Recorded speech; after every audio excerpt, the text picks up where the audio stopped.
अब कोई तुम्हें धोखा नहीं दे पाएगा। धोखेबाज लोगों की 10 निशानियां। गौतम बुद्ध ने कहा था कि एक खूंखार जंगली जानवर की तुलना में एक कपटी और दुष्ट मित्र से ज़्यादा डरना चाहिए, क्योंकि जानवर तो सिर्फ आपके शरीर को नुकसान पहुंचाता है, लेकिन एक कपटी और धोखेबाज मित्र आपकी बुद्धि को नुकसान पहुंचाता है। एक बार बुरा मित्र ही आपको ऐसी दिशा में ला सकता है जहां आपको लगने लगे कि दुनिया बहुत बुरी है, यहाँ जी कर के भी क्या फ़ायदा है। और ऐसा तब होता है जब आपके साथ विश्वासघात होता है, आपको धोखा दिया जाता है, और धोखा भी उसी व्यक्ति को मिलता है जिसने दूसरे पर अंधा विश्वास किया हो। कभी भी हम किसी पर एकदम से भरोसा नहीं करते, भरोसा धीरे धीरे बढ़ता है, लेकिन एक समय आने के बाद यह भरोसा इतना मजबूत हो जाता है कि हम उस व्यक्ति के लिए अपनी आँख, कान और दिमाग सब बंद कर लेते हैं।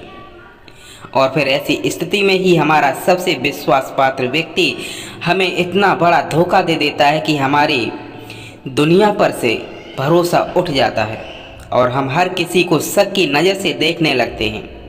असल में देखा जाए तो यह दुनिया धोखे पर ही चल रही है। हम अपनी ज़िंदगी में कभी न कभी, कहीं ना कहीं, किसी न किसी को धोखा देते रहते हैं, और दूसरे लोग भी हमें धोखा दिए जाते जा रहे हैं। दूसरे धोखा दें तो बात समझ में आती है, लेकिन हम तो बरसों से खुद को ही धोखा देते आ रहे हैं। हम स्वयं को ऐसी ऐसी बातें समझा देते हैं जिससे हमें सच्चाई का सामना करना पड़े और हम छोटी दुनिया में खोए रहें। धोखा विश्वास का दो धारी तलवार की तरह होता है। हमें लगता तो है कि हम सामने वालों को धोखा देकर उसे मूर्ख बना रहे हैं, लेकिन यह धोखे की दो धारी तलवार आज इतनी गर्दन सामने वाले की काटती है, अब इसमें उतनी ही गर्दन हमारी भी कटती है। दोस्तों, आज के इस बोतल बहुत कहानी के माध्यम से जानेंगे कि हम खुद को धोखे या विश्वासघात से कैसे बचा सकते हैं, और वीडियो के अंत में हम ऐसे 10 विषयों के बारे में भी जानेंगे जो एक धोखेबाज और झूठे व्यक्ति में पाई जाती हैं। एक युवा व्यक्ति बहुत ही क्रोधित अवस्था में घड़ी की चोटी से कूदकर आत्महत्या करने जा रहा था। जैसे ही वह पहाड़ी के शिखर पर पहुंचा, वह जोर से चिल्लाया, यह दुनिया इतनी बुरी क्यों है? यहाँ सब इतने स्वार्थी क्यों हैं? अब मेरे जीने का कोई फायदा नहीं है। उसी पहाड़ी के शिखर पर एक बौद्ध भिक्षु अपने ध्यान साधना में लीन थे। इस युवा व्यक्ति कितने रोहित आवाज को सुनकर वे ध्यान से जागे। उन्होंने देखते ही समझ लिया कि युवा व्यक्ति आत्महत्या करने आया है। वह व्यक्ति पहाड़ी से कूदने ही वाला था कि बौद्ध भिक्षु उसका हाथ पकड़कर उसे पीछे खींचते हुए बोले, क्या हुआ? आगे रास्ता खत्म हो गया क्या? क्या हुआ?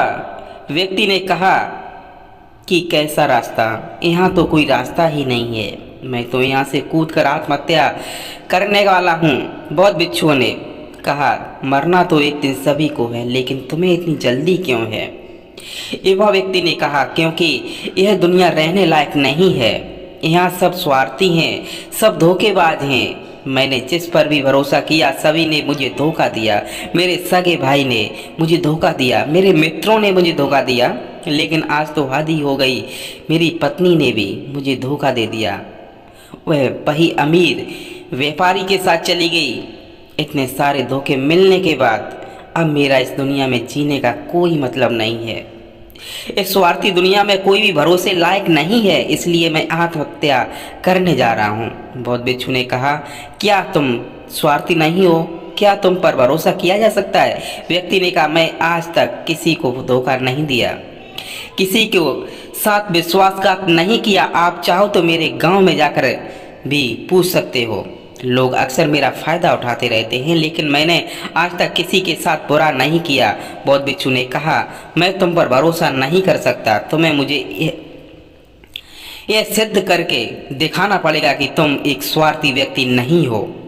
व्यक्ति ने पूछा, यह सिद्ध करने के लिए मुझे क्या करना पड़ेगा? भिक्षु ने कहा, तुम्हें अगले 1 साल तक मेरे साथ मेरे आश्रम में रहना पड़ेगा, तब जाकर मैं जान पाऊंगा कि तुम एक ईमानदार व्यक्ति हो या फिर तुम भी दूसरों की तरह ही स्वार्थी और धोखेबाज हो। व्यक्ति ने कहा, ठीक है गुरुदेव, मैं आपके साथ आपके आश्रम में 1 साल तक रहूंगा और खुद को सिद्ध करके दिखाऊंगा। बौद्ध भिक्षु उसी व्यक्ति को अपने साथ अपने आश्रम में ले आए और उसे अपना शिष्य बना लिया। अगले दिन सुबह होते ही बौद्ध भिक्षु ने उसने किसी को अपने पास बुलाया। कहा, मुझे तुम पर भरोसा तो नहीं है, लेकिन फिर भी तुम जाओ और भिक्षा मांग कर लाओ। तब तक मैं तुम्हारे दूसरे ग्रुप भाइयों को शिक्षा देता हूँ। उस युवा शिष्य ने गुरु को प्रणाम किया और भिक्षा मांगने के लिए चल पड़ा। उसने आज से पहले कभी भी भिक्षा नहीं मांगी थी, इसलिए उसे भिक्षा मांगने में बड़ी तकलीफ हो रही थी। उसके मुंह से भिक्षा के लिए शब्द नहीं निकल रहे थे। उसका अहंकार उसे भिक्षा मांगने से रोक रहा था, लेकिन उसके अंदर एक अहंकार और उमड़ रहा था, गुरु को गलत सिद्ध करने का अहंकार। इसलिए उसे भिक्षा मांगने और उच्च शिक्षा को लेकर वापस गुरु के पास पहुंचा। उसके हाथ में भिक्षा देकर गुरु ने कहा, तुम कुछ तो भरोसे के लायक हो। मुझे लगा था कि तुम भिक्षा नहीं मांग पाओगे, लेकिन तुमने मुझे गलत सिद्ध कर दिया। आओ मेरे साथ मेरी कुटिया में चलते हैं, वही हम तुम्हें कुछ दिखाना चाहता हूँ। गुरु शिष्य को अपने साथ अपनी कुटिया में ले गए। वहाँ कुटिया में ऊपर एक मटकी लटक रही थी। गुरु ने कहा, मटकी की ओर इशारा करते हुए कहा, उस मटकी को देख रहे हो? उसमें जहर रखा हुआ है और जहर भी ऐसा है कि अगर किसी को दे दो तो व्यक्ति बड़े आराम से मर सकता है और किसी को पता भी नहीं चलेगा कि उसकी मौत कैसे हुई। युवा शिष्य ने कहा, लेकिन गुरुदेव आप इसे मुझे क्यों बता रहे हो? बौद्ध भिक्षु ने कहा, मैं बस सावधान कर रहा हूँ कि कभी से गलती से खा मत लेना। कुछ दिनों बाद गुरु अपने शिष्यों के साथ एक जंगल से गुजर रहे थे। तभी कुछ जंगली लुटेरों ने अचानक उन पर हमला कर दिया। सभी शिष्य अपनी जान बचाकर इधर उधर भागने लगे, लेकिन ज्यादा उम्र होने की वजह से गुरु नहीं भाग पा रहे थे। यह बात उसी युवा शिष्य ने अनुभव की और उन्हें बहादुरी का प्रदर्शन करते हुए अपने गुरु को डाकुओं से बचाकर आश्रम तक सुरक्षित ले आया। आश्रम पहुंचकर गुरु ने शिष्य की सभी के सामने बहुत प्रशंसा की और कहा, तुम सभी लोगों से अच्छा तो मेरा यह नया शिष्य है, जिसने अपनी जान पर खेलकर मेरी जान बचाई और मुझे सुरक्षित यहाँ तक ले आया। आज से मुझे इस पर पूरा भरोसा है। उस दिन के बाद से हर सुबह जब भी गुरु उस शिष्य से मिलते तो उसे एक बार जरूर कहते हैं, मुझे तुम पर पूरा भरोसा है। धीरे धीरे गुरु का शिष्य पर भरोसा बढ़ता चला गया और वह इतना बढ़ गया कि गुरु ने एक शिष्य को अपने पास बुलाया और कहा, मेरा कोई पुत्र नहीं है, लेकिन तुम मेरे पुत्र जैसे ही हो। अब मेरी उम्र हो चुकी है, मैं बूढ़ा हो गया हूँ, इसलिए मैं चाहता हूँ कि मेरी मृत्यु के बाद इस आश्रम की बागडोर तुम अपने हाथ में ले लो।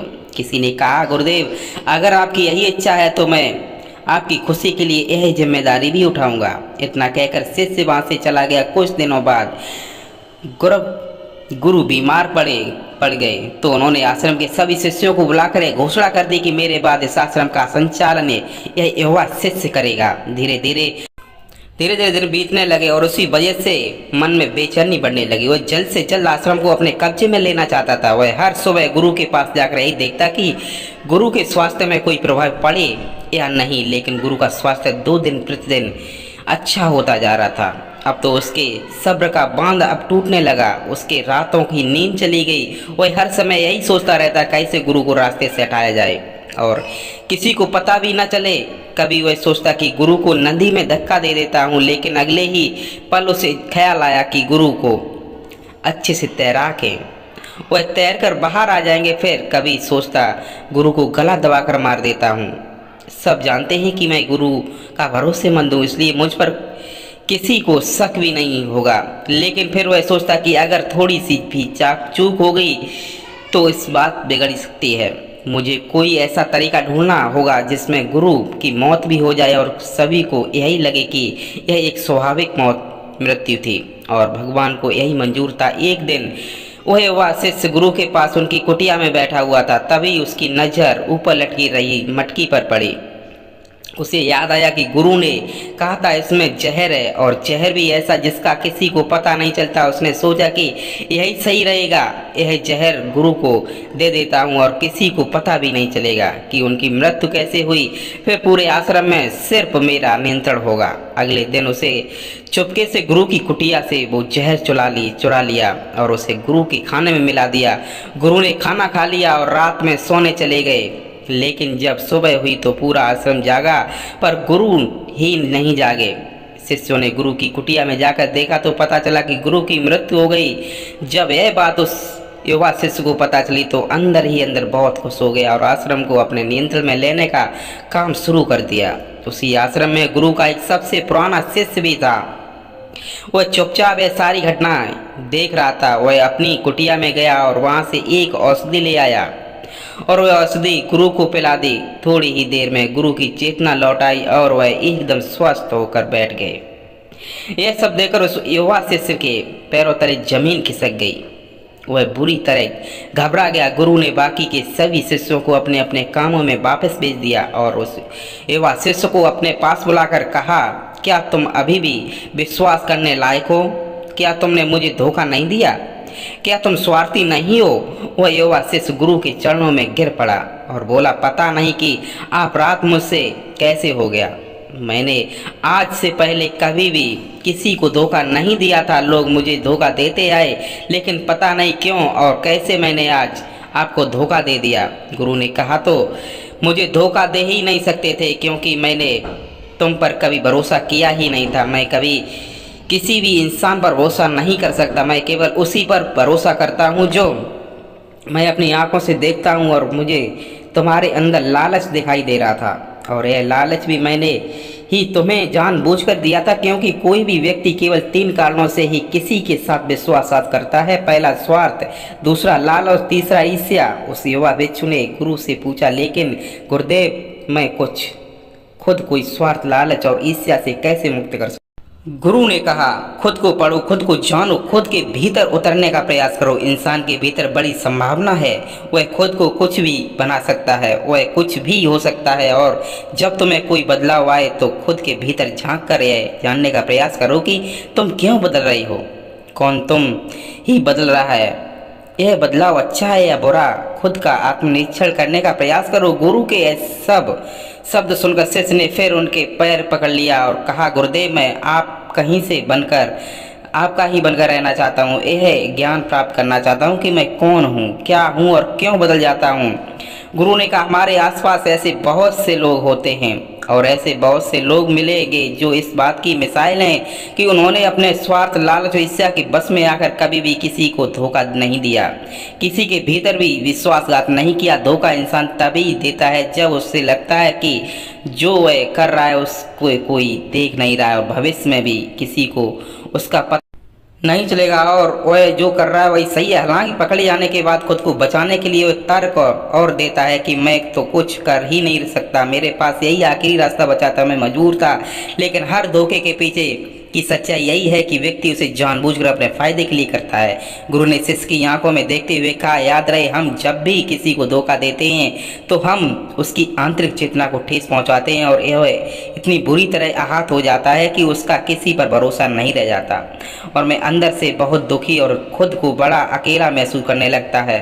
इसलिए अगर तुम चाहते हो कि तुम्हें कोई धोखा न दे पाए तो अपनी आँख, कान और दिमाग को खुला रखो। लोगों पर भरोसा तो करो, लेकिन इतना भी भरोसा मत करो कि मैं तुम्हारा फायदा उठाने लग जाऊं। हमेशा अपने सबसे महत्वपूर्ण कामों का नियंत्रण अपने हाथ में रखो और कभी भी अपने जीवन की बागडोर किसी और के दूसरे हाथों में मत दो।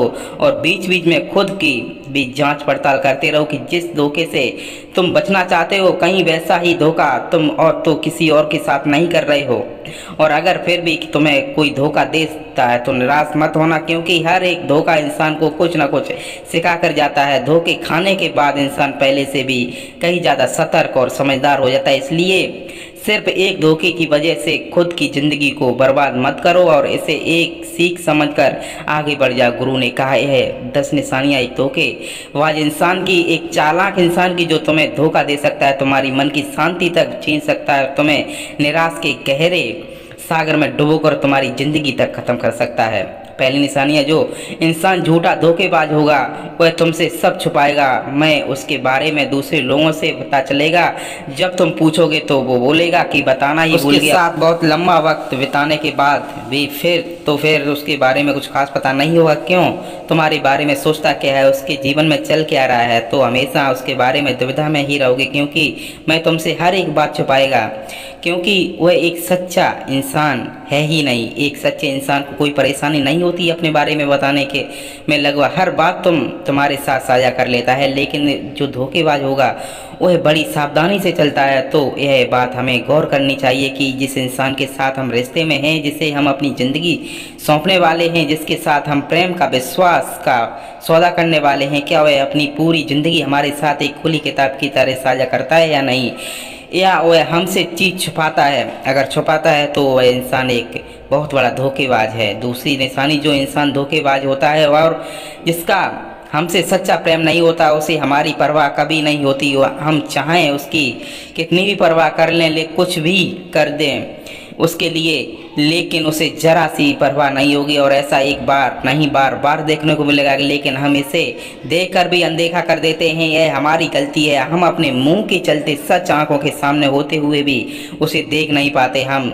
यह हमारी कमी है। अगर हम धोखा थोड़ा होशपूर्वक रहेंगे, प्रयास करेंगे, तो हमें पता चलेगा कि उस हमारी परवाह नहीं। तीसरी निशानी, जो इंसान धोखेबाज होता है वह बहुत बड़ा झूठा भी होता है। उसकी खुद की बातें ही कुछ मेल खाती, कुछ उसकी जुबान में बार बार बदलती रहती हैं। वह अपनी बातों पर खरा नहीं उतरता, लेकिन हम उसकी झूठी सच्ची बातों पर फंस जाते हैं, इसलिए हम उसे पहचान नहीं पाते हैं। चौथी निशानी, एक धोखेबाज व्यक्ति हमारे सामने तो हमारी चापलूसी और छोटी प्रशंसा कर लेगा, लेकिन वह कभी भी हमारे पीठ पीछे या दूसरों से हमारी प्रशंसा नहीं करेगा, हमें इज्जत नहीं देगा। हम चाहे उसके लिए मर भी क्यों न जाए, लेकिन कभी भी हमारी प्रशंसा नहीं करेगा, हमें इतनी अहमियत नहीं कभी देगा जितनी हम उसे अपनी ज़िंदगी में देते हैं, क्योंकि वह एक दिन हमें धोखा देने वाला है। तो हमें बहुत बड़ा धोखा मिले, इससे अच्छा है कि हम पहले से ही सावधान हो जाएं। पांचवी निशानी, वह क्या कहते हैं उस पर ध्यान मत दो, बल्कि वह तुम्हारे साथ क्या करते हैं उस पर ध्यान दो, क्योंकि बातें कहना बड़ा आसान है लेकिन करना बड़ा मुश्किल, पर अधिकतर लोग इन्हीं बातों पर आकर फंस जाते हैं। इसलिए चाहे वह तुमसे कितनी बातें करें, कितनी भी बातें कर लें, लेकिन जब तक वह उन्हें करके न दिखाएं, भरोसा मत करना। छठी निशानी, अक्सर प्रेम संबंधों में देखने को मिलती है। एक धोखेबाज व्यक्ति अपने प्रेम से करने वाले को ऐसे लेता है कि सामने वाला हमेशा उसके लिए उपलब्ध रहने वाला है, वह कहीं नहीं जाने वाला, यहीं पर रहेगा, उसके लिए वह देता है। और ना ही सम्मान और धर्म से सम्मान की भीख मांगी जाए तो और बेइज्जती करते हैं। अगर किसी रिश्ते में किसी से गिला न पड़े, उसे भीख मांगना पड़े कि मुझे अपना समय दो, उससे बात करो, तो ऐसे घटिया रिश्ता और कोई भी नहीं हो सकता जिसको। सातवीं निशानी, उसके पास हर काम के लिए समय होगा, लेकिन तुम्हारे लिए कभी भी समय नहीं होगा। वह अपनी ज़िंदगी में तुम्हारे लिए कुछ भी नहीं छोड़ेगा, लेकिन तुम्हें कभी भी छोड़ देंगे। वह तुमसे बात तभी करेंगे जब उनका मन होगा, न जब तुम्हें उनकी ज़रूरत होगी। वह तुम्हें तो किसी दूसरे इंसान से बदल सकते हैं, लेकिन तुम्हारे लिए कुछ भी नहीं बदलेंगे, ना अपनी आदतें, ना अपना स्वभाव, ना ही अपना आराम। आठवीं निशानी, वह कभी भी तुम्हारे प्रति समर्पित और प्रतिबद्ध नहीं होंगे कि चाहे कुछ भी हो जाए हम तुम्हारे साथ हैं, चाहे कैसा भी समय हो हम तुम्हारे साथ देंगे। वो केवल अपनी शर्तों पर तुम्हारे साथ रहेंगे, जब जब उन्हें आराम होगा और अच्छा लगेगा वह तुम्हारे साथ रहेंगे, और अगर उन्हें थोड़ी सी भी तकलीफ हुई तो वह चले जाएंगे, क्योंकि वह अपने आराम से बाहर आकर तुम्हारे लिए कभी भी कुछ भी नहीं करने वाले। नौवीं निशानी, वह तुम्हें हमेशा दुख पहुंचाते रहेंगे, कभी जानबूझकर तो कभी उन्हें पता भी नहीं चलता कि वह तुम्हें कितना दुख पहुंचा रहे हैं, और तुम्हारे दिल को ठेस पहुंचती रहेगी। जो इंसान तुमसे सच्चा प्रेम करता है उसके साथ तुम्हें खुशी महसूस होगी, उसके साथ रहने पर तुम्हें ऐसा लगेगा कि जैसा तुम हल्के होकर हवा में उड़ रहे हो। और अगर तुम एक धोखेबाज गलत इंसान के साथ रिश्ते में हो तो तुम्हें सब कुछ भारी भारी और बोझिल लगेगा। ऐसा लगेगा जैसे कुछ ठीक नहीं हो रहा है, तुम्हारे अंदर से आवाज़ आएगी यह रिश्ता ठीक नहीं है तुम्हारे लिए।